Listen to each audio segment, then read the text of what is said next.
They brought the human up from the holding decks in chains that were not necessary, and Veith understood at once that the chains were for the guards, not for him. She watched from the observation gallery above the interrogation chamber as 3 armored soldiers of the Ascendancy walked a single unarmed prisoner across the polished floor.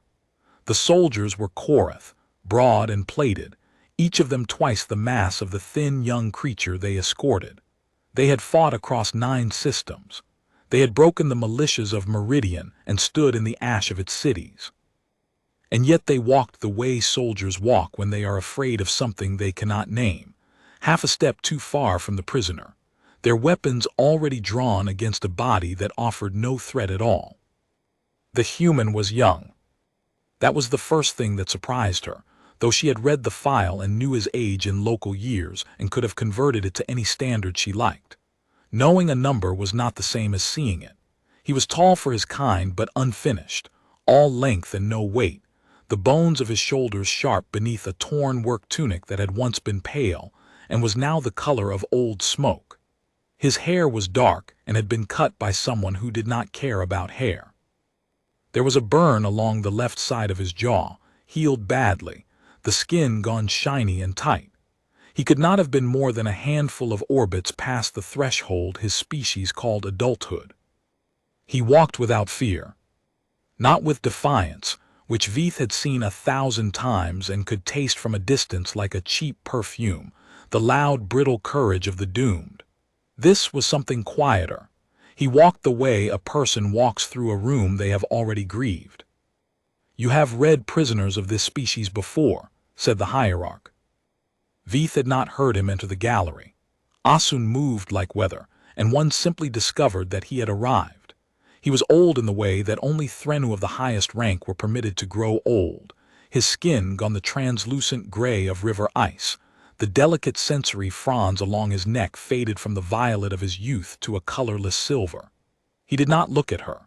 He looked down at the human through the one-way pane, and his fronds were very still. "2," Veith said. "During the Meridian campaign, both soldiers, both taken in the field." "And what did you find in them?" "Fear, pain, locations, the usual furniture of a mind under siege." She kept her voice level, the flat professional tone the delving caste was trained to hold even before the hierarch himself. "They broke quickly. Humans are not natural shields. Their minds have no walls. Everything is on the surface, close to the skin. It is like reading off a page held up to the light." "That is what the reports say," Asun agreed. "That is what every delver on every ship in the fleet has said. A shallow species. Loud, emotional, transparent. Their thoughts lie so near the surface that a child of our caste could pull secrets from them." He turned his head, and now he did look at her, and his eyes were the pale gold of a caste that had spent 900 years reading the interiors of other beings and had grown tired of what it found there. "And yet the war is not going the way the models said it would." Veith said nothing. It was not her place to comment on the war. She was an instrument. Instruments did not have opinions about the shape of the thing they were used to cut. "Meridian should have surrendered in 40 days, Asun went on, quietly, as if reciting a liturgy that had begun to disappoint him.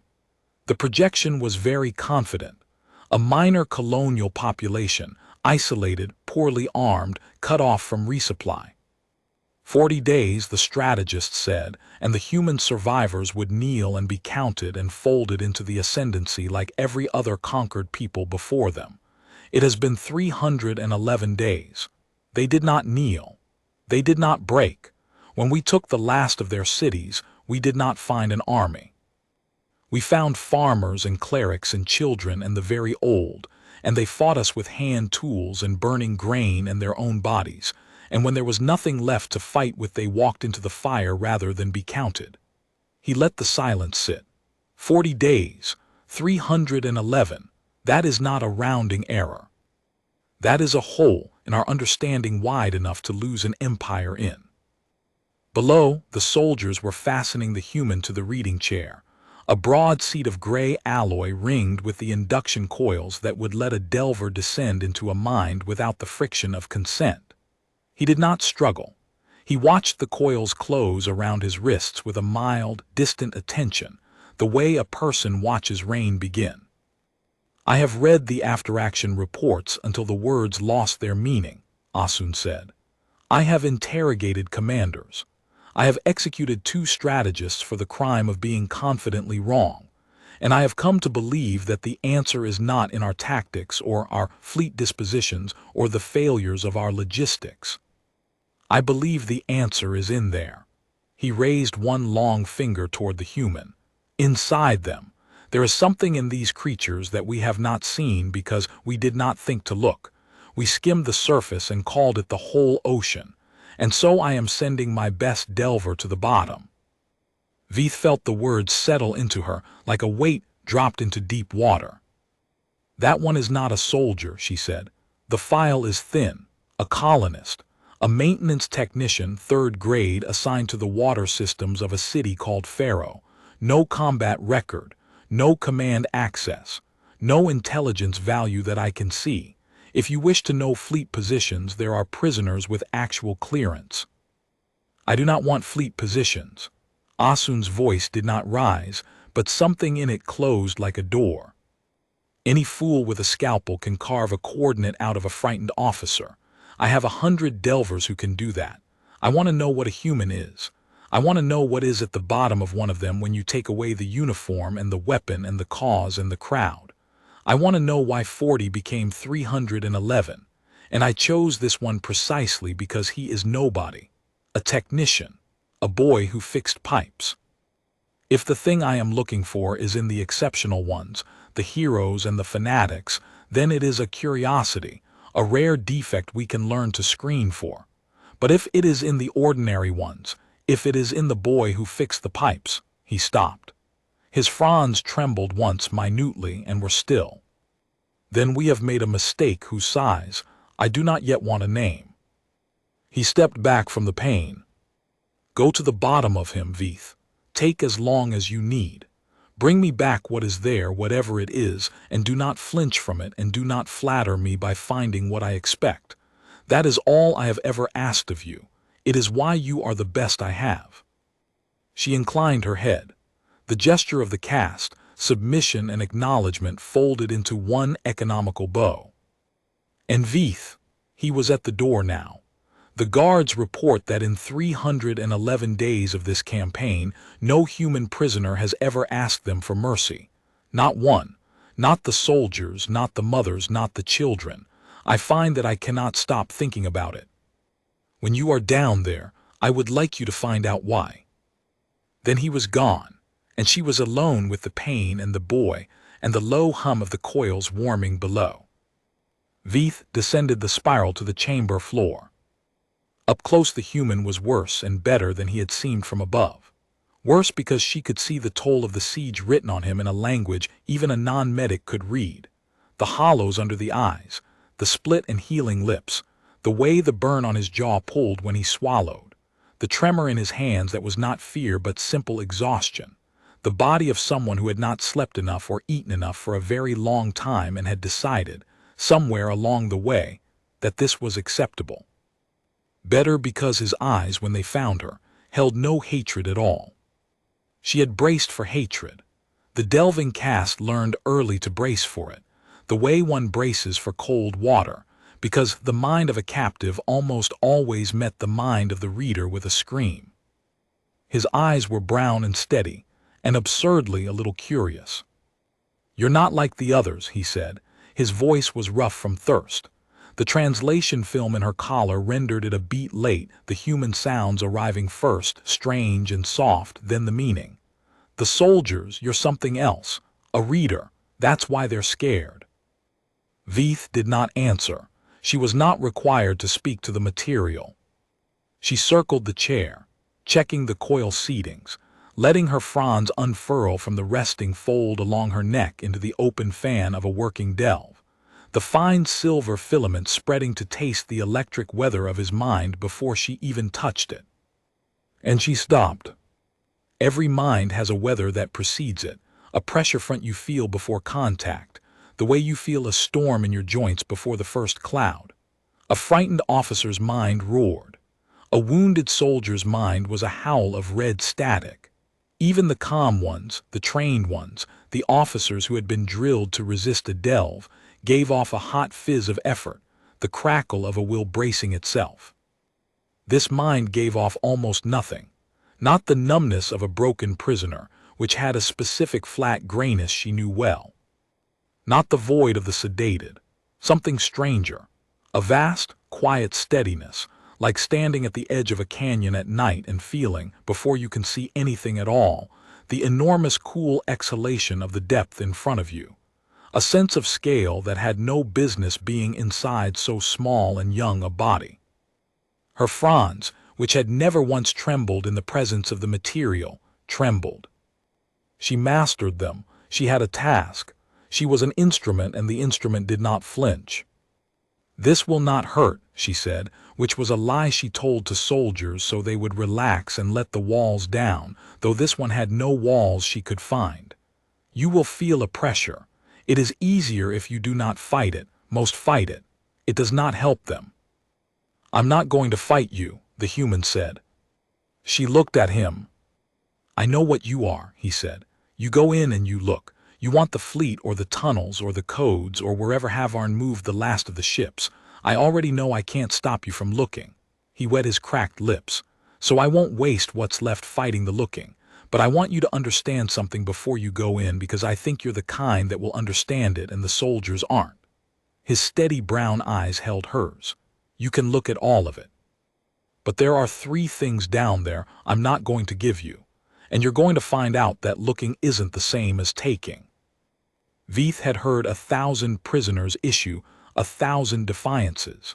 She had learned to let them wash over her like the noise of a fountain.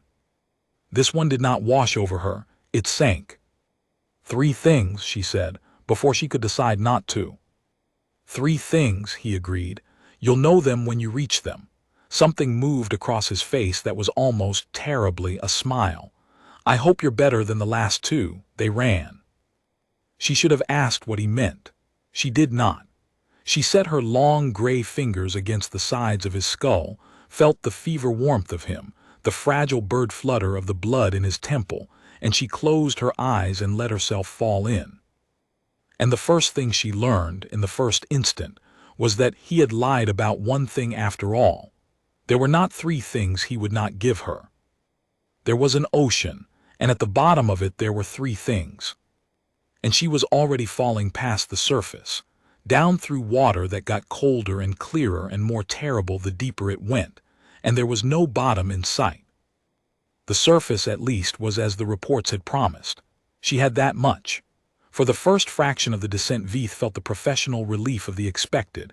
Here were the shallow, sunlit thoughts every delver knew, the immediate furniture of a living mind. Thirst, loud and physical, a rasping want that colored everything.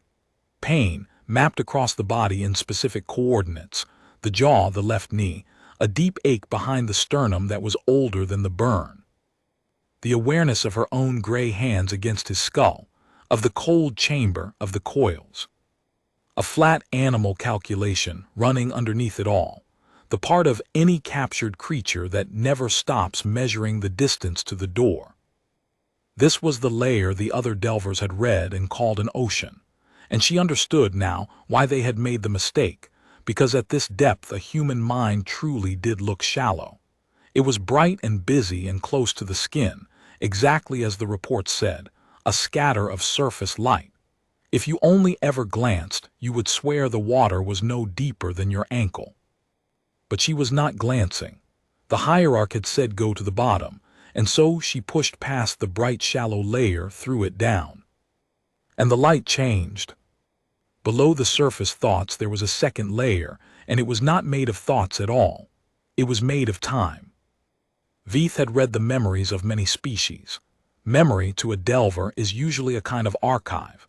Still images, a few of them warm, most of them faded, filed loosely and badly, easy to riffle through. You reached in and pulled out a scene the way you pull a card from a drawer. The subject remembered a face, a room, a fear, and it came to you flat and thin, a picture of a thing rather than the thing. Human memory was not flat. Human memory was a place you could fall into, and she was falling. She was standing in a kitchen. She could smell it, and Threnu do not have a sense of smell, had never had one, and yet she was drowning in the smell of this room, some warm grain toasting, a sharp green herb, the mineral tang of hard water heating in a metal pot. Sunlight came sideways through a real window and lay in a gold bar across a scarred wooden table. There was a woman at the stove with her back turned, humming, and the sound of the humming did something to the air of the room that Veith had no word for, some pressure of safety so total and so ordinary that she had never in 900 years of reading minds encountered its equal. A small human, the boy, she realized, the boy at perhaps 5 years of age, sat under the table with a carved animal in his fist, and the whole universe of that child was the gold bar of light, the humming, the smell, the certainty that the woman would always be there. It was not a memory of a kitchen. It was the kitchen. He had kept it.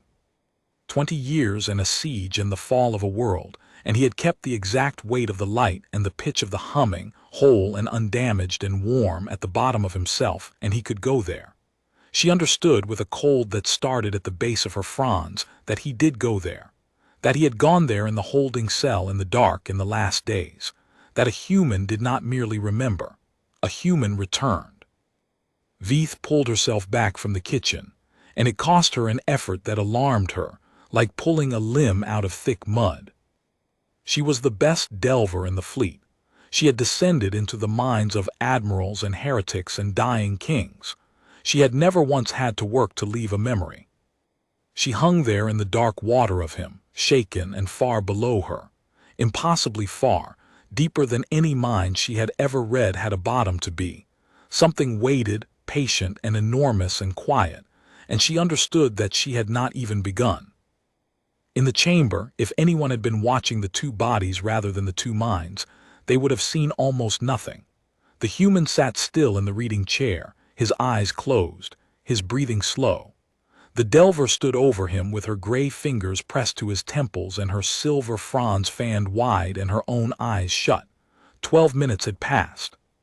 To the guards it looked like nothing at all, 2 figures frozen in a cold room, and one of the Korath shifted his weight and thought, not for the first time, that the readers gave him a feeling he did not like. Inside, Veith had lost track of time completely, and this frightened her more than anything else, because a delver never loses track of time. Time was the rope you held onto.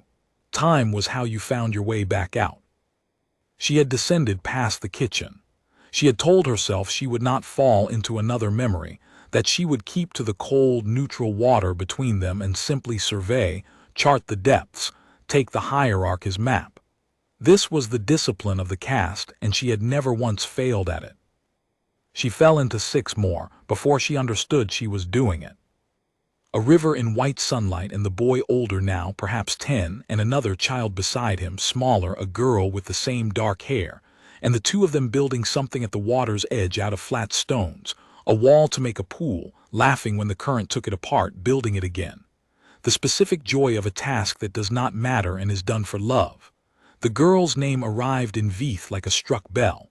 Wren, his sister. Wren.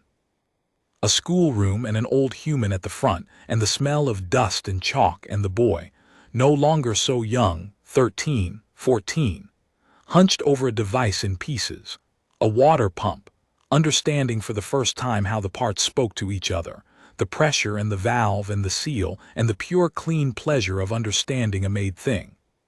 She felt the pleasure as her own. It was the same pleasure she took in a clean delve, the fit of a mind's logic clicking into place, and she had not expected to have anything in common with a human who fixed pumps. A doorway at night, and the mother again older, her hair gone gray at the temples, holding the boy's face in both hands. He was taller than her now, and saying something the memory held not as words but as heat, a fierce, unbearable tenderness, a mother sending a son somewhere he did not want to go. And under it, a grief so patient and so total that Veith recoiled from it because she recognized it.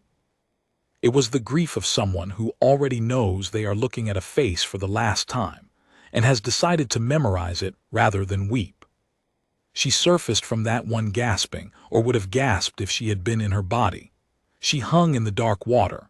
Above her, very far now, the surface light glimmered, the shallow, busy layer the other delvers had mistaken for the hole. Below her, the dark went down and down. And she noticed something that made her fronds go cold. The memories were not scattered. That was the thing. In every other mind she had ever read, memory was a mess, a spill, images flung into a drawer and forgotten, retrieved crumpled and out of order. This human's memories were arranged.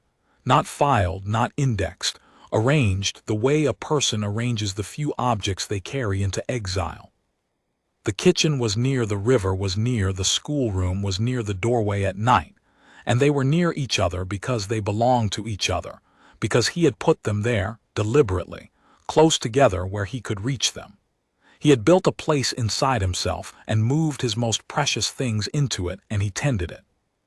She had heard that some disciplined minds built what the old texts called a memory palace, a structure of rooms to hold what mattered. She had assumed it was a technique of scholars and priests. She had assumed it was rare.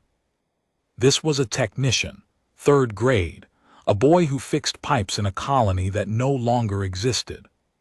And he had built a cathedral in himself and filled it with light, and he had done it. She understood suddenly, not as a discipline but as a defense, not to remember, but to refuse to let the war take these things from him.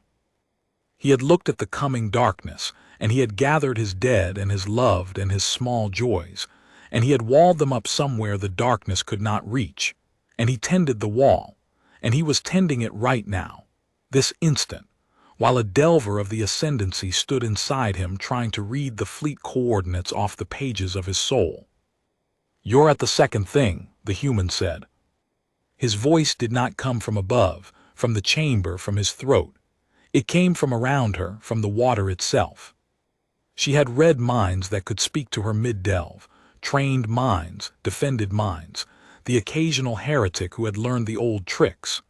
It always came as a shout, a wall thrown up, an effort. This came as a murmur, easy, close, as if he had been walking beside her the whole way down and simply chosen now to speak. "I told you there were 3, he said.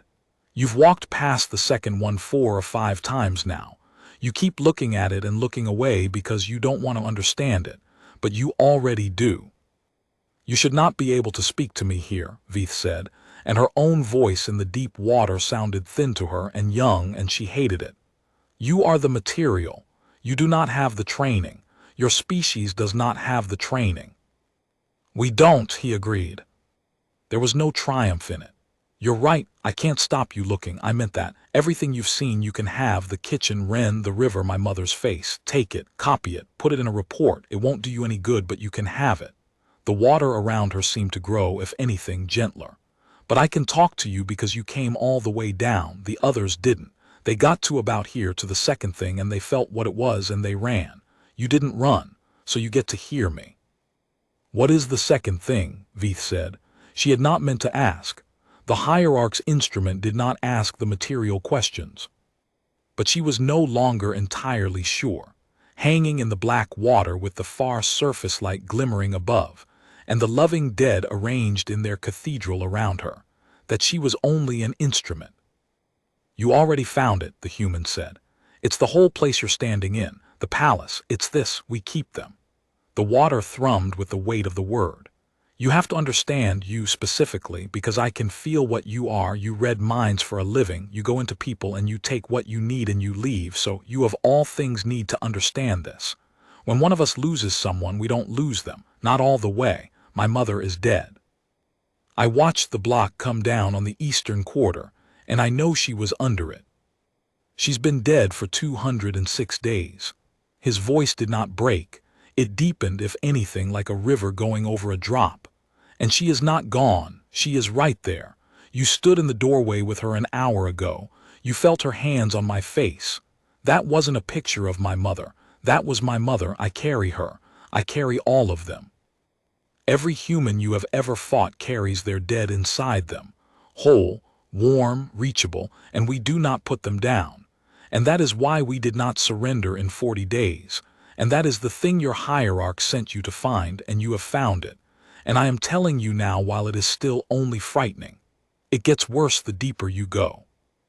Veith hung in the dark and did not answer, because she had understood all at once the shape of the disaster. An empire conquers by making surrender preferable to loss. That was the whole architecture of the Ascendancy, 900 years of it, the elegant cruel machinery of it. You make the price of resistance a loss so total that a rational mind chooses the yoke. You take their cities, their armies, their leaders, their futures, and you count on the fact that a living being will eventually decide that what remains is worth more than what is already gone, and will kneel to keep it. It had worked on 1,000 worlds.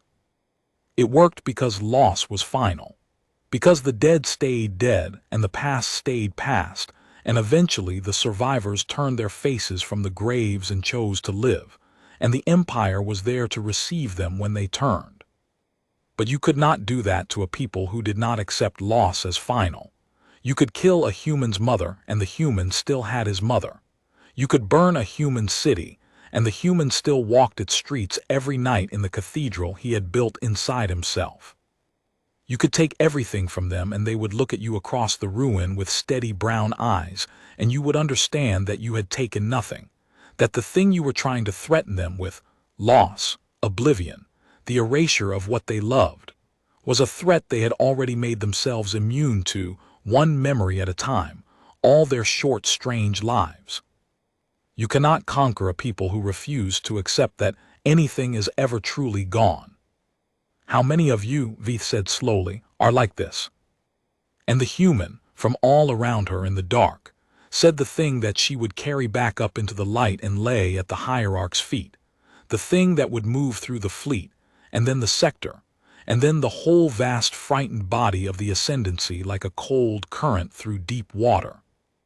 All of us. Veith withdrew. Not all the way. She could not bring herself yet to leave entirely. The hierarch had said take as long as you need, and there was a bottom she had not reached, a third thing she had not seen, and beneath her professional dread there had begun to move something she had no cast word for, something that in a lesser being she might have called wonder. But she pulled back from the deep, up into the middle water, and let the connection thin, and opened her eyes in the chamber to steady herself with the cold, ordinary fact of the room. The room was not steadying. 41 minutes had passed. She knew because the chronometer on the far wall told her so, and she distrusted it, and checked the one in her own collar, and it agreed. 41 minutes. She had never held a delve past 20 without needing to surface. The human in the chair was slick with sweat now, his lips moving very slightly, and one of the Korath guards had come closer without her noticing, close enough that she could see the confusion working in his heavy-plated face. "Delver," the guard said, is this normal? He's saying something. He keeps saying a word." "What word?" Veith said. Her voice came out wrong. She corrected it. "What word does he say?" "We don't know the tongue," the guard said. "The films don't render whispers, but it's the same word over and over. Like a," the Korath groped for it, this warrior who had broken 9 worlds, "like a prayer, or a name." Veith looked down at the human, at his moving lips, and she did something she had never done in the field, something forbidden, something no instrument should ever do. She leaned close, and she turned up the gain on her own collar film to catch the smallest sound, and she listened to the word the boy who fixed pipes was saying over and over while she stood inside his mind. It was a name. It was the name Ren. He was not defending himself. He was not resisting the delve. He was not, as 41 minutes of protocol should have had him doing, breaking. Down at the bottom of the ocean of him, while an enemy walked his cathedral and read his dead, he had gone to find his sister, and he was holding on to her, and he was saying her name to keep her, the way a drowning man says the name of the shore. Veith straightened. The Korath was watching her, and something in her face, she did not know what was in her face, she had lost the map of her own face, made the huge soldier take a step back. "Delver, do you want us to? We can stop him. We can make it easier. We've broken the loud ones with less than this. A little pressure and heal. You will not touch him, Veith said. The words were out before she had chosen them. They landed in the cold room with a force that surprised them both. The Korath's hand, which had drifted toward the shock baton at his belt, went still. You will not touch him, she said again, more quietly, hearing the strangeness of it, the wrongness of it, an instrument giving an order, an instrument caring what happened to the material. The hierarch's orders are that this one is to be read whole and undamaged. If you interrupt the delve, you will answer to him. Step back, return to the wall, and do not, whatever else you do, make it easier. Nothing about this is supposed to be easy. The guard stepped back. Veith stood in the cold and shook, minutely, in a way she hoped the guards could not see, and understood that she was afraid, and understood a moment later that she was not afraid of the human. She was afraid of what she was going to have to tell the hierarch, and under that, deeper in her own dark middle water, she was afraid of the third thing. The thing the human had promised was worse, and she was afraid, most of all, that she wanted to go and see it. She closed her eyes again. She set her fingers to his temples. His skin was fever-hot now, and his pulse was fast, and she could feel Ren's name humming in the bone of his skull like a plucked string. I'm going back down, she said to the guards, to herself, to him. No one touches him. No one enters this chamber. However long it takes. And Veith let go of the rope of time on purpose, which no delver is ever permitted to do, and fell back into the ocean of the boy who fixed pipes, down past the kitchen and the river and the doorway at night, down past the cathedral of the loving dead, down toward the third thing, whatever it was, that had made two delvers before her turn and run for the light. The deep water of a human mind, Veith was learning, was not empty. She had thought of the descent as a fall through darkness toward a single hidden thing, the way one falls down a well. It was not like that. The deeper she went, the more crowded it became, not with memories now, but with something denser, the sediment of a life, everything the boy had ever felt pressed down under its own weight until it had the consistency of rock. And she moved through it the way a diver moves along the floor of a trench, in cold and pressure and a total, ringing quiet. And here at last she found the war. She had expected the war to be at the surface. In the soldiers she had read, the war was always at the surface. It was the loudest, freshest, most immediate thing, a scream of recent violence laid over everything else. But this human had put the war down here, at the bottom, under the cathedral, under the loving dead, and she understood why the moment she arrived in it. He had put it here so that it would not touch the rest. He had walled off the good and the loved up above where he could reach them, and he had taken the war and carried it all the way down into the dark and set it on the floor of himself, alone, where it could rot without spreading.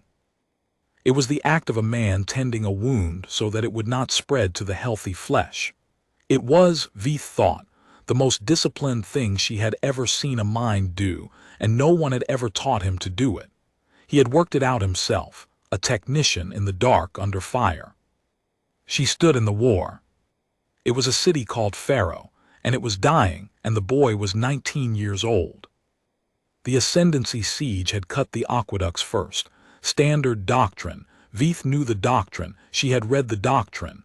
You take a colony's water, and you do not have to take anything else. Thirst does the rest. In 60 hours, a besieged population without water begins to break. The models were very reliable on this point. Thirst was the surest weapon the Empire had ever deployed, more reliable than any gun, because it worked on the body below the level of the will, and no courage in the universe could argue a cell out of needing water. The models did not account for the boy who fixed pumps. Veith watched it unfold in the sediment of him, not as a story he was telling her, but as a place she was standing inside. Pharaoh's main aqueduct was severed and its reservoirs poisoned, and the city had perhaps 4 days of stored water, and the district councils were already meeting to discuss the terms of surrender, because that was rational, because that was what the models predicted, because a living being chooses to live. and a 19-year-old maintenance technician 3rd grade, who had no vote in any council and no authority over anything but the pumps of the northern quarter, went down into the old tunnels under the city with 3 others and a set of hand tools and began, without permission, to build a new water system out of the ruins of the old. There was a deep aquifer under Pharaoh, old and slow and hard to reach, that the modern pumps had never needed. The boy knew about it the way a man who loves made things knows about the bones of the thing he loves. He knew the pressure and the valve and the seal. And so while the councils argued and the reservoirs sank and the siege guns walked their fire across the upper city, he and his 3 went down into the dark and cut into the old aquifer by hand, and rigged a gravity feed with no power and no parts and nothing but knowledge and the specific stubborn genius of a person who understood how the parts spoke to each other. And on the 4th day, the day the city was meant to break, water came up into the northern district out of the deep rock of the world. And the district did not break, and because the northern district did not break, the councils did not surrender, and because the councils did not surrender, Pharaoh held. Pharaoh held for 140 more days. Veeth, standing in the deep cold water of him, did the arithmetic, and the arithmetic was the most frightening thing she had ever done. 140 days. Pharaoh was one city of 11 on meridian, and the projection had said 40 days for the whole planet, and the whole planet had held for 311, and she was standing inside the reason, and the reason was not an army or a fortress or a weapon or a hero out of the old songs. The reason was a boy who understood water, who had decided without being asked, without being ordered, without any hope of reward or any expectation of survival, to do the one thing he knew how to do all the way to the end. The models had accounted for armies. The models had accounted for courage.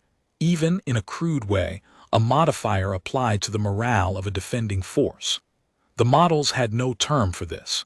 There was no variable in the whole vast predictive apparatus of the Ascendancy for a nobody deciding that a thing worth doing was worth doing completely, and doing it, and thereby moving the arithmetic of a war. You understand it now, the human said from all around her, from the cold floor of himself. That's why they sent you all the way down, not for the fleet. Your hierarch already knows he can't find the fleet in a technician.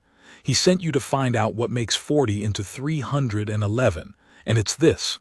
It's not that we're strong. We're not. Look at me.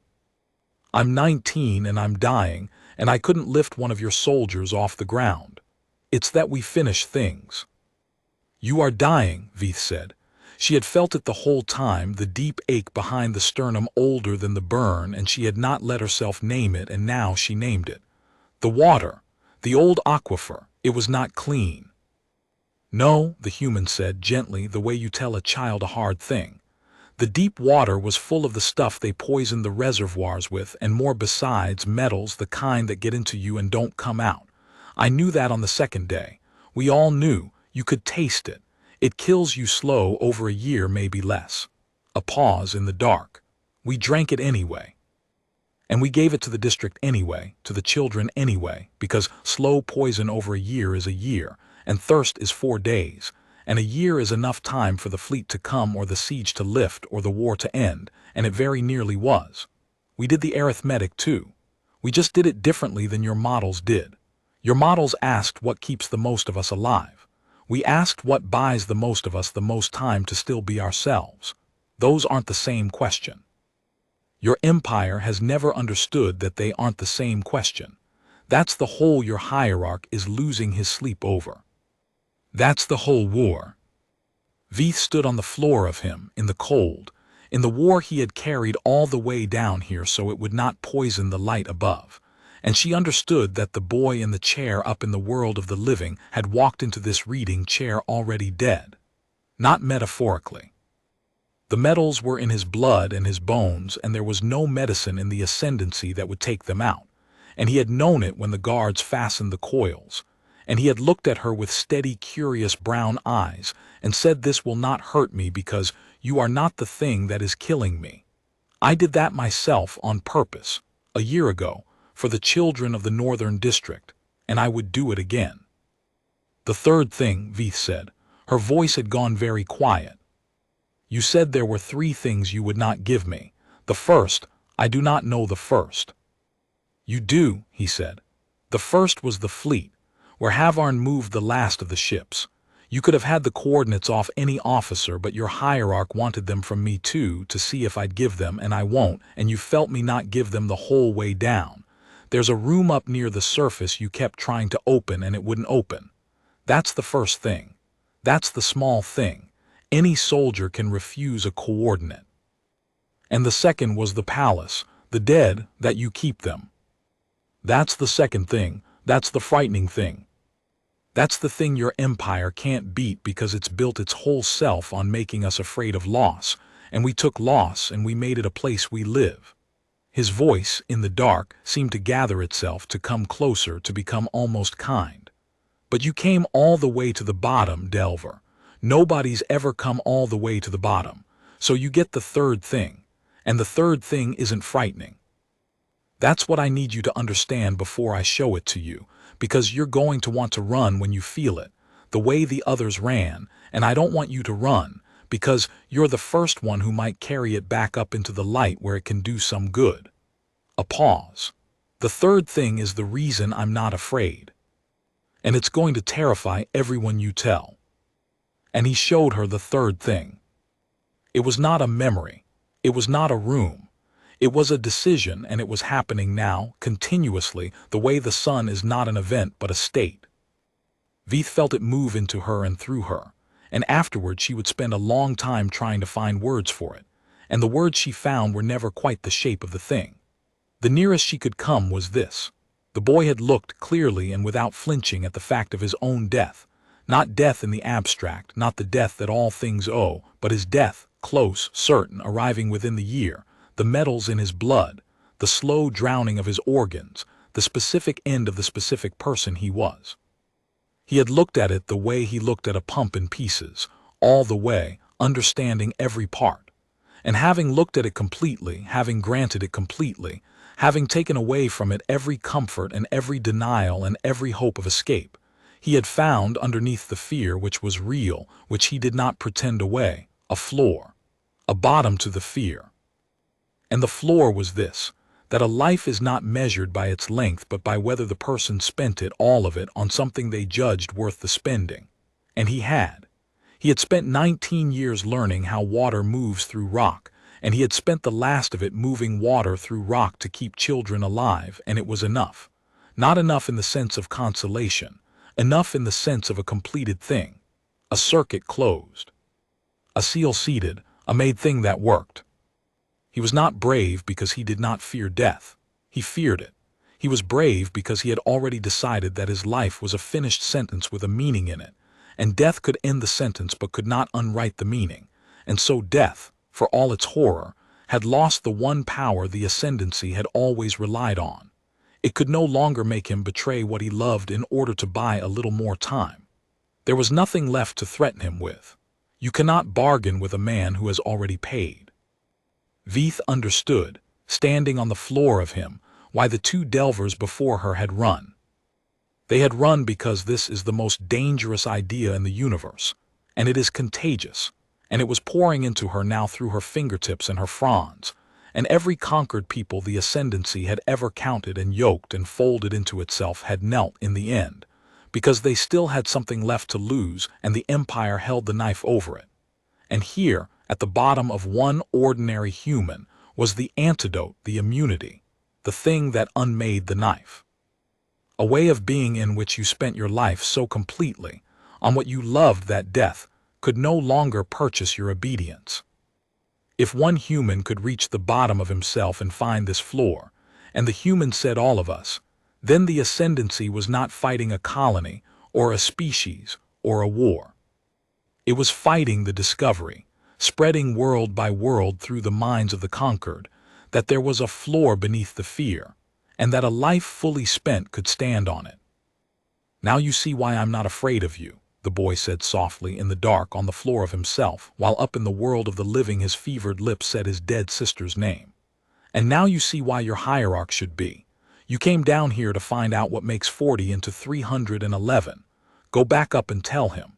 Tell him you found the thing the Empire can't kill, because it's not in the cities or the ships or the leaders. It's in the technician third grade. It's in the nobody. It's in every single one of us, all the way to the bottom, and there are a great many of us, and we have only just met your empire, and we are only now finding out, world by world, that the floor is there. His voice was fading, or she was rising, she could no longer tell. You wanted to know why no human ever asks your guards for mercy. It's not courage. It's that we already know they don't have anything we need. What could they possibly give us? More time. We know what to do with time. We finish things. Veeth began to rise. She did not decide to. Something in her, some deep instrument instinct of self-preservation older than her training, had understood that if she stayed one moment longer on the floor of him, she would not come back up the same delver who had gone down. And she rose. Up through the war she was leaving on his cold ocean floor, up past the cathedral of his loving dead, up past the doorway at night and the river and the humming kitchen, up toward the shallow, busy surface light that she and all her caste had once mistaken for the whole of a human being. And as she rose, the boy said one last thing, and it followed her all the way up into the light, and she never afterward stopped hearing it. Do one thing with it, he said, whatever you carry out of me. Don't just report it and file it and let it become another number in another model. That's how your empire has stayed dead inside for 900 years. It turns everything it finds into a number. You've been down to the bottom of a human. You know now that a number isn't the whole ocean. So do one thing with what you found, all the way, to the end. The surface was very close now, the light breaking over her. That's the only advice I've got. It's the only advice any of us have. It's the whole thing we know. Rising was slower than falling. Veeth had never noticed this in any other mind, because in any other mind there had been nothing to rise through. You reached in, you took what you came for, you withdrew, and the withdrawal was instant, a hand pulled back from a shallow bowl. But she had gone to the bottom of an ocean, and now she had to come all the way back up, and the ocean did not want to let her go easily, and she found that she did not entirely want to be let go. She rose through the war on the floor of him, and as she passed up out of it she felt it settle back into its place, the city called Pharaoh, the old deep aquifer, the poisoned water and the two arithmetics, all of it sinking behind her into the cold dark where he kept it so it would not spread. She understood, passing through it a second time, that the boy tended even this, even the wound. He did not deny the war or pretend it away. He had simply decided where it would live inside him, at the bottom, alone, so that it could not reach up and darken the light. She had known disciplined minds. She had read generals who had trained for decades to wall off their fear. She had never read a mind that had done something harder than walling off fear, which was choosing, deliberately, to keep the fear and the grief and the horror, whole and unpretended, and merely to put them where they belonged. Denial was easy. Denial was what broken minds did. This was the opposite of denial. This was a man who refused to lie to himself about anything and had still, somehow, found a way to stand. She rose through the cathedral of his loving dead. She had not meant to stop there. But she found that she slowed, the way a traveler slows passing back through a place of beauty they know they will never see again, and she let herself, for one moment, stand once more in the arranged rooms of the things he loved. The kitchen with its gold bar of light and its humming. The river where he and Ren had built their wall of flat stones, over and over, for the love of a task that did not matter.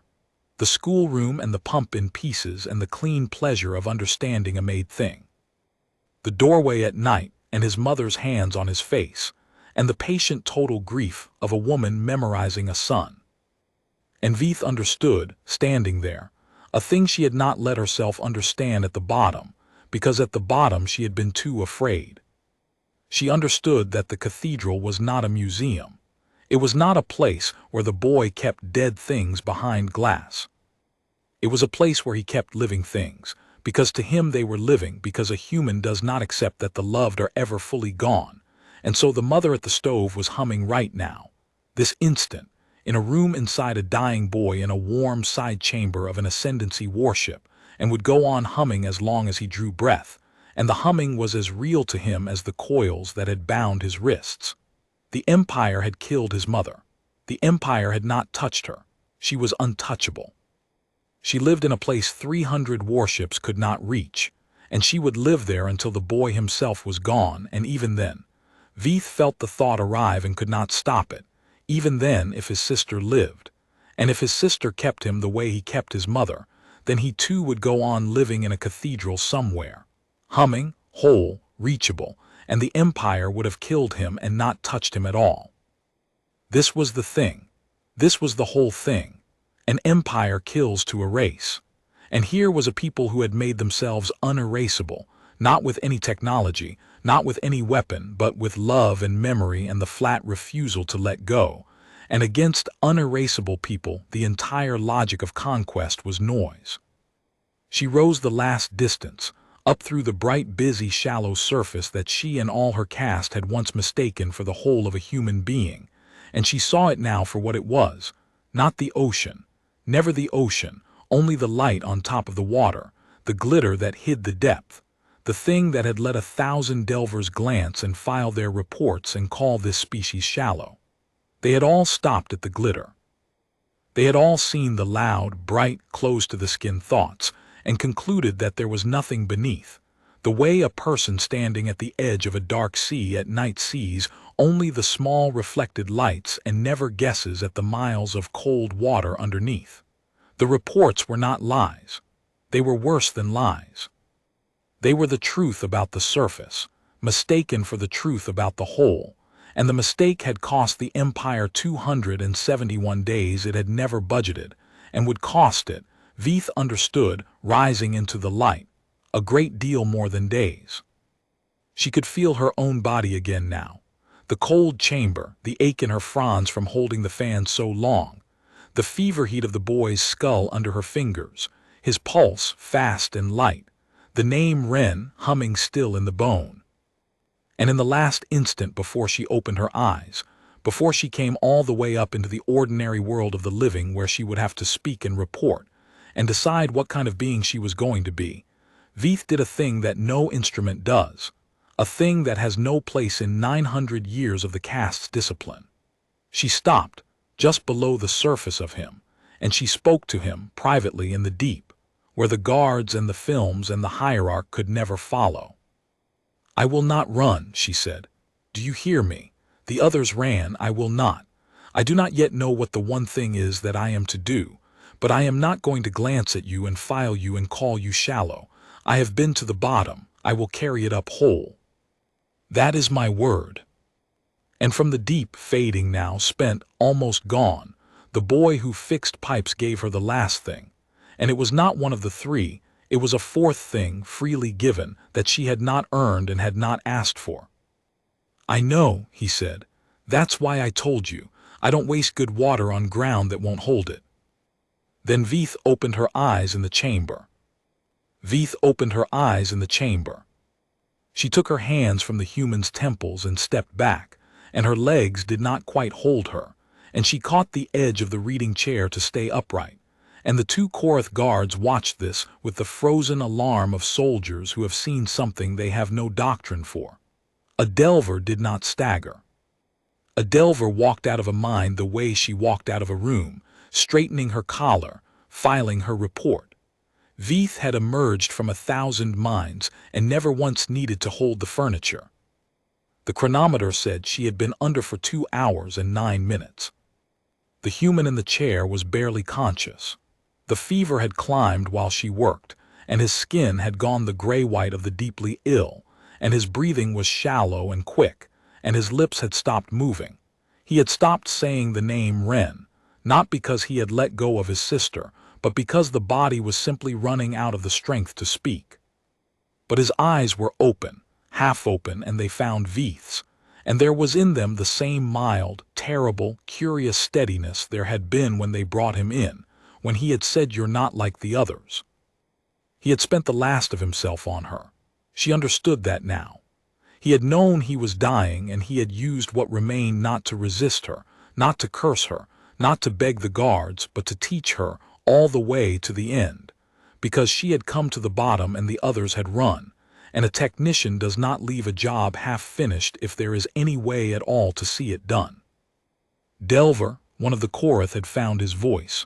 The hierarch is asking for your report. He's asked 3 times. What do we tell him? Veeth looked at the guard, and then at the human, and then at her own gray hands, which were shaking. Tell him, she said, that I am coming, and send a medic, a real one from the officer's bay, not the field triage, now. A medic for the prisoner. The Korath's confusion was total.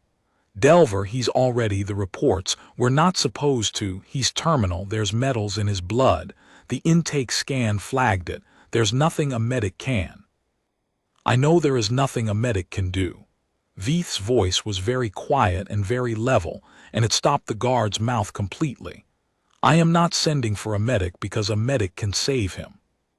I am sending for a medic because he is a person who is dying, and a person who is dying should not do it fastened to a chair in a cold room being watched by his enemies as though he were a machine that is failing. Bring the medic, have the coils released, have him moved to a bed. Give him water, clean water from the officer's stores, the good water. And do not, she said, and here something came into her face that made both Korath take a step back. 2 soldiers who had broken 9 worlds retreating from a thing they could not name in the face of a slender gray woman half their size. And do not make it easier. Do not sedate him past knowing where he is. If he wishes to be awake for it, he will be awake for it. That is his to decide. It is the only thing left that is his, and you will not take it from him. Do you understand me? The guard did not understand her. That was plain in his face. But he obeyed her, because the habit of obeying a Delver ran deep, and because the thing in her voice was not to be argued with, and he turned and spoke into his collar, and the coils on the reading chair hissed and withdrew. Veeth crossed to the human and knelt, which put her eyes below his, which no member of the delving caste had done before the material in the 900 years of the caste's existence. She did not touch him. She had been inside him. She would not presume to touch him now. I am going to tell him, she said to the boy quietly so the guards would not catch it in their films. All of it, the 3 things. I am going to carry it up into the light, the way you asked. The human's half-open eyes moved to her. His lips shaped something. No sound came, but she had been to the bottom of him and she did not need the sound. She caught the shape, and the film in her collar had nothing to do with it. Good, he had said, do one thing with it. I do not know yet what one thing, Veeth said. It was the most honest thing she had said aloud in a very long time. I have been an instrument my whole life. I do not know how to do one thing of my own, but I am going to try.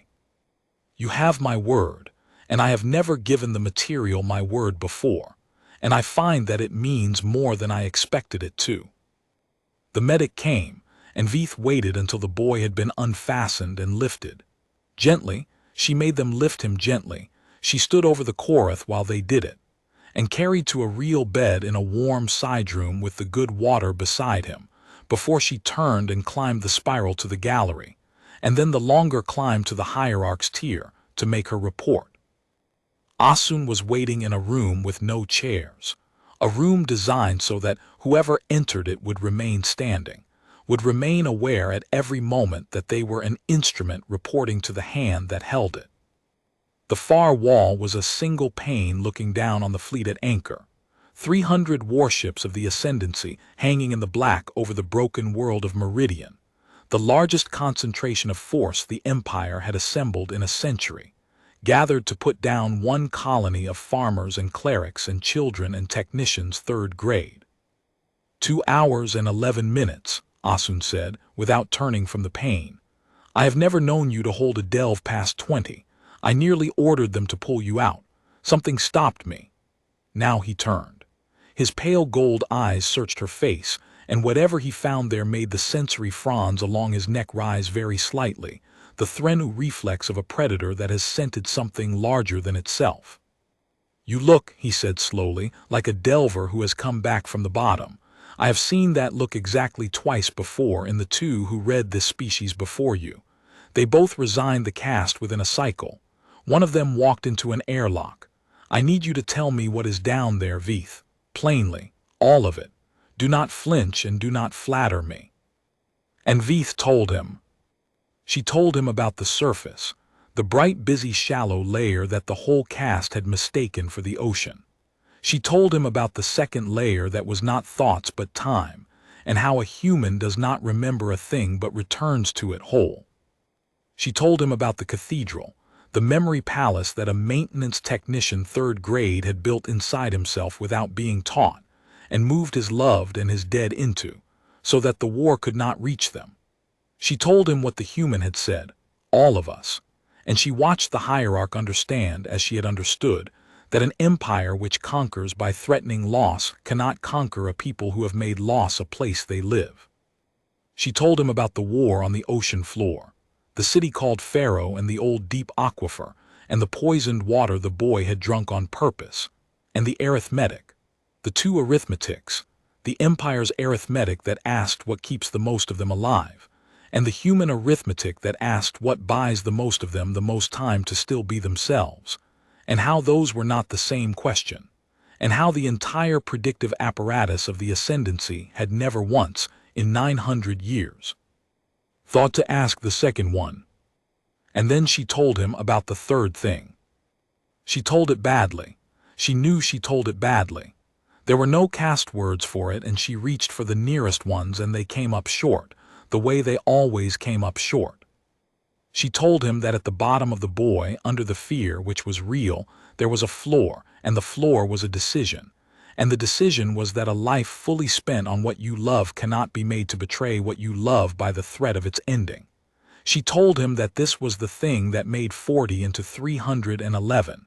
Not courage, not fanaticism, not any weapon or fortress or hero. A way of being, reachable by anyone, even a nobody, even a technician, in which death lost its power to compel obedience because there was nothing left to threaten that had not already been freely given. And she told him the worst part last, because she had learned at the bottom of a human to finish things. He said all of them are like this, Veeth said, not the exceptional ones. All of them. He reached the floor and he said it is in every one of them, all the way to the bottom, and I was inside him when he said it, hierarch, and I would have felt a lie. It was not a lie. He believes it and I believe him, and I think that if you sent a delver to the bottom of any of them, the farmers, the clerics, the children, the ones who walked into the fire rather than be counted, you would find the same floor, because it is not a talent or a training. It is a thing their whole short lives teach them, one loss at a time, one finished thing at a time until they all know how to reach it. She drew a breath. We are not fighting a colony. We are not even fighting a species. We are fighting the discovery, and it is spreading through every world we conquer, that there is a floor beneath the fear, and that the empire's whole knife is aimed at a place above it. The hierarch was silent for a long time. He turned back to the pain, to the 300 warships hanging over the broken world, and Veeth watched the oldest and most powerful mind in the sector do the arithmetic she had done on the floor of a dying boy, and arrive where she had arrived, and understand the size of the thing whose size he had said, that morning, he did not yet want to name. How many of them are there? Asun said at last, very quietly. In total, their worlds, their spread. I do not know, Veeth said. Meridian is a colony, a far colony, small, poor, cut off. Which means it is not their center.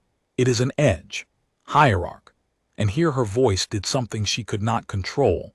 We found the edge of them, and it held for 311 days against 300 warships, and the reason it held is a boy who fixed pipes and understood water, and if the edge of them is a boy like that, I do not think either of us wishes to compute what the center of them is.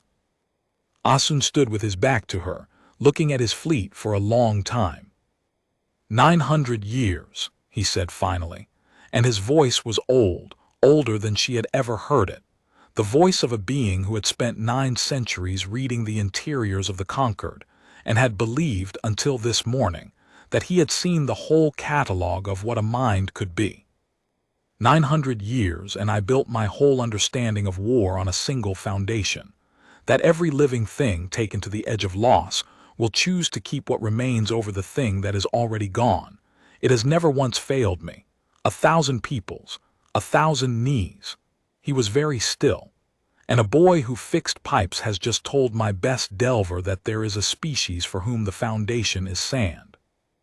That they took the one lever I have, the fear of loss, and they disarmed it, not with a weapon but with a way of living. And that there are a great many of them, and we have met only the edge. He turned, and Veith saw in the pale gold eyes of the hierarch Asun a thing she had never expected to see there and would never forget: fear. Not the sharp, bright fear of a soldier in a firefight. The deep, slow, grinding fear of a mind that has just discovered that the ground it has stood on for 900 years is not ground at all. "Where is he now?" Asun said. "The technician, the boy." "Dying," Veith said. "He was dying before we ever took him. The water he drank at Pharaoh. I have had him moved to a bed and given clean water and a medic. He has hours, perhaps not more." "And you gave the order to move him, to comfort him." "It was not quite a question. An instrument gave that order on its own, without me." Veith said nothing. There was nothing to say that would not be either a lie or a resignation from the only life she had ever had. The hierarch looked at her for a long moment, and then he did the thing she least expected, which was that his fronds lowered slowly into the fold of a being setting down a great weight, and he said, "Good." "Good," the hierarch said again, and Veith realized she had misread the whole shape of him for the years she had served him. She had thought Asun was the empire. He was only its oldest instrument, held in a larger hand, and he had just felt, for the first time in 900 years, the outline of the thing that held him. "Sit with him," Asun said, "the boy to the end." "That is an order so that you need not decide it yourself, but I think you would do it without the order." He turned back to his fleet, to the 300 ships he now understood differently than he had that morning. "I have to send a report, up, to the radiant throne itself. I have to tell them what my delver found at the bottom of a technician, and I have to make them believe it, and they will not want to believe it, because it unmakes the arithmetic the whole empire is built on. They will call me old. They will call me broken, the way the last 2 delvers were broken. And then, because I will insist, and because I am the hierarch and my insistence carries weight, they will send other delvers to the bottoms of other humans on other worlds, at the edges and then closer in, and they will find the same floor. Because you are right, it is not a talent. It is a way of living, and they all learn it. And when enough delvers have found the floor enough times, the report will stop being one old fool's madness and start being a fact the empire has to hold in its hands." His fronds trembled. "And that is the day the fear starts. Not a fear of their fleets. We can count fleets. A fear of the thing your boy showed you, that we have finally met a people we cannot threaten because they have already given away the thing we take hostage. Do you know what that does to an empire, Veith, that has ruled for 9 centuries by holding a knife to the thing every people loves? It learns that the knife is a stick, and an empire that learns its knife is a stick learns, in the same instant, how many peoples it has ruled who might one day learn it too." Veith understood then that the boy had been right about that as well. What terrified the galaxy would not be a weapon. It would be an idea, carried up out of the dark by the delvers themselves, world by world, mind by mind. That there was a floor beneath the fear, that the empire's whole power was aimed above it, and that anyone at all, even a nobody, even a technician 3rd grade, could reach it if they spent their life all the way on what they loved to the end. "Go," Asun said, "sit with him, and Veith." She paused at the door. The old hierarch did not turn from his fleet. "He told you to do one thing with what you found. I heard it in your report, though you did not say he said it in those words. Do it. I do not know what it is. But I have watched you serve as an instrument for a very long time, and I find this morning that I would rather have watched a person. Whatever the one thing is, do it, all the way, to the end. Veith went back down the spiral, through the gallery, down to the warm side room where they had laid the boy who fixed pipes. He was still alive, barely. The medic had done what could be done, which was nothing that mattered and everything that mattered. The boy was clean and warm, and there was good water at his lips, and he was in a bed and not in a chair. His eyes were closed now, and his breath came slow and long between longer silences. Veith dismissed the medic and the guards, all of them, and they went, because the thing in her voice was still there and had not lessened, and she sat down on the edge of the bed of a dying human enemy, which no delver in 900 years had done, and she waited with him. Once near the end, his eyes opened. They found her. The mild, curious steadiness was still in them, worn thin now, translucent, but there. "You went all the way down," he said. She had to lean close to catch it. "The others ran." "You didn't." "No," Veith said. "I did not run." "Then you know," he said. "You know it's not a thing to be afraid of. The floor, it's the opposite. It's the only ground there is." His eyes drifted, came back. "Ren got out, did I tell you, on one of the first ships before the siege closed. She's with the fleet wherever Havarn took it. She's alive. That's the thing I wouldn't give you, the first thing, not the coordinates, her, where she is. I'd have let you take the fleet before I let you have her." Something moved across his ruined face that was, unmistakably now, a smile. "But I don't think you'd take her anyway. Not anymore. I think I picked the right delver. I've been fixing broken things my whole life. I know the sound one makes when it's about to work again." "I do not know what one thing to do," Veith said. Her voice was not steady. She let it not be steady. "You keep saying do one thing. I have been an instrument my whole life. I do not know how to want a thing of my own." The boy's eyes closed. For a moment she thought he had gone. Then, very softly, from the last of him, "You already did it," he said. "You sat down. Nobody made you. That's the whole thing. That's all it ever is. You find the one thing that's yours to do, the thing right in front of you that nobody's making you do, and you do it all the way. It doesn't have to be water for a city. Sometimes it's just sitting with someone so they don't do the last part alone." A breath, a long silence. Then so quiet she felt it more than heard it. "Thank you for sitting down." He said his sister's name once more, the shape of it on his lips, keeping her, holding the shore. And then the boy who understood water, who had bought a city 140 days and a planet 311, and had spent every hour of himself on what he loved, finished the last thing, all the way to the end. Veith sat with him a long while after, in the warm, quiet room, and did not move, and was not an instrument. The report went up, as the hierarch had said it would. They called him old, they called him broken. And then, because he insisted, and because his insistence carried the weight of 900 years, they sent other delvers to the bottoms of other humans on other worlds, at the edges and then closer in. A farmer on a world called Ash, a cleric taken at the fall of the Selen colonies. A child, they sent a delver into a human child, over Veith's furious objection, and the delver came up 2 hours later and would not speak for 3 days. And when she spoke at last, she said only that the child had a cathedral in her too, half-built, already holding her grandmother and a dog that had died and a song, and a floor beneath the fear that the child did not yet know she stood on, but stood on all the same. And so it became, exactly as the boy had known it would, not one old fool's madness, but a fact the Empire had to hold in its hands. Word of it moved up through the tiers of the Ascendancy, the way a cold current moves through deep water, unseen at the surface, changing everything beneath. The strategists who had promised 40 days were quietly retired. The models were rewritten and then abandoned, because there was no variable for the thing, no term for a people who had made loss a place they lived and death a thing they had already paid.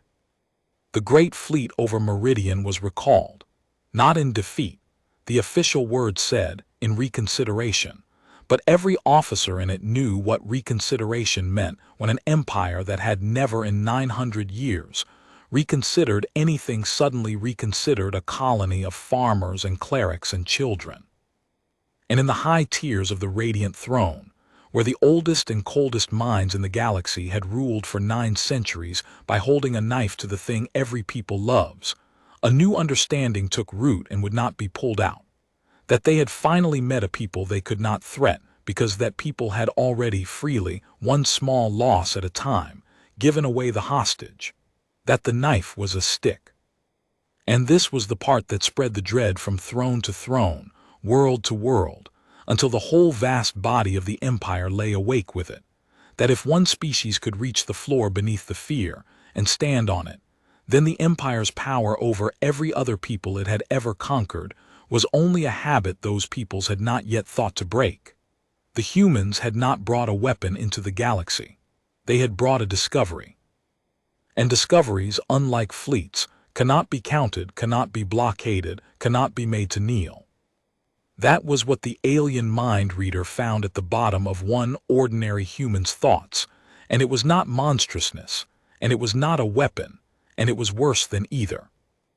It was a boy who fixed pipes, who had looked all the way into his own ending and found a floor there, and had spent his life to the last hour on the thing he loved, and had died unafraid and unbroken with his sister's name on his lips, and had done it not because he was exceptional, but because he was ordinary, because they were all like this, all the way to the bottom, and there were a great many of them, and the galaxy had only just met the edge. Veith resigned the delving cast, as the 2 before her had, but she did not walk into an airlock. She had been to the bottom of a human, and she had brought something back up into the light, and she knew now that a life is not measured by its length but by whether it is spent, all the way, on something judged worth the spending. She had found her one thing. It had taken her 900 years of her cast's history and 2 hours and 11 minutes at the bottom of a dying boy to find it, and now that she had it, she meant to do it all the way to the end. She went to find the human fleet, to find where Havarn had taken the last of the ships, to find a young woman named Wren, and sit down beside her, unmade her, and tell her how her brother finished the last thing, all the way, unafraid, holding the shore, so that his sister could keep him now in the cathedral where the humans keep their dead, whole and warm and reachable, where nothing the galaxy could ever do would take him, because that was the thing the boy had taught her at the bottom of himself, the thing that terrified an empire and had set one instrument free. That nothing you have truly loved is ever, all the way gone.